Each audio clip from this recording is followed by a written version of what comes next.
Maraming salamat ulit. Dahil sa ginawa nyo, siguradong na-boost ang moral ng mga tao ko. It's our pleasure. So paano, Chief? Mauna na kami. Thank you. Salamat.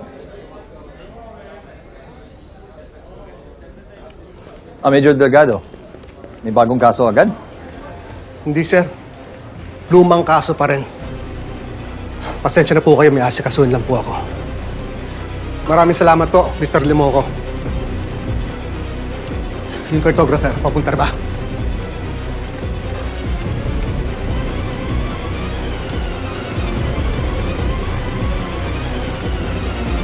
Tubig ka muna. Pakalma ka lang. Alert mode na yung mga polis. I'm sure mahanap si Verdugo. He won't get away. Bumili na rin kami ng mga machichicha mamaya.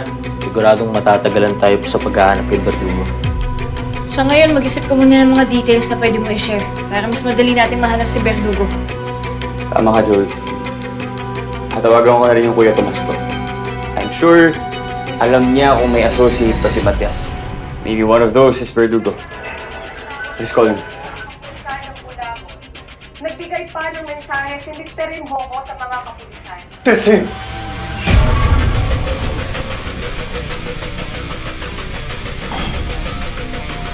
Our policemen are our real heroes. Sila ang nagbibigay sa atin ng... That's him. That's the real Verdugo. Teka, sigurado ka ba, Opa? Pamilya ni Andrew yan eh. That's his brother-in-law. Brother-in-law? Your family. Is it criminal?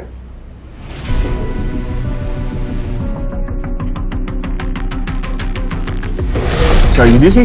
Food business? Kuya? Oo. Ang sabi mo sa akin dati, textile. Yung negosyo niya. Textile nga pala. Ibang client pala yung may food business. My bad. Everything is not what it seems to be. Huwag kang titigil until you get to the truth. Speak to yourself. Huwag mong sasabihin kahit sa ate mo. Next to them, these criminal syndicates are just small fry. Kaya pala familiar yung boses niya. Nino? Masyado kang nagmamadali. Bakit nga ba? Hindi kaya yung mga taong mahabol sa'yo? They're just small fry competition. Narinig ko na dati yung boses ni Sir Tomas. Pati yung sinabi niya sa speech niya. Yun din yung narinig ko sinabi niya sa Balmora nung nagkaharap si Delilah at si Verdugo. Sigurado ako. Siya nga si Verdugo. Okay, we don't have time. Let's tell the guard. No. Let me check on this first. Check what? I saw him. And Joey heard him. Or what? Are you going to warn your family? Walang kinalaman yung pamilya ko rito. Tsaka yung mga sinasabi yun, sabi-sabi lang naman yun eh. Kailangan natin ng solid na evidence kung ayaw nyo makatako si Verdugo. Yung teddy bear. Sa kwarto ni Ma'am Rebecca, meron siyang teddy bear. Tapos meron yung spy camera. Sigurado ko na-record nun kung ano yung totoong nangyari. Sinabi ko yun sa inyo ni Ma'am Rebecca? Na huwag na huwag po kayo magtitiwala kay Sir Tomas? Ewan eh, paulit-ulit niya akong binabalaan. Yung spycam. Anong spy cam? Nung inatake kasi si Ma'am Rebecca, winarningan niya si Nanay tungkol kay Sir Tomas. Tingin naman ni Nanay, na-capture yun nung camera na nandun sa teddy bear.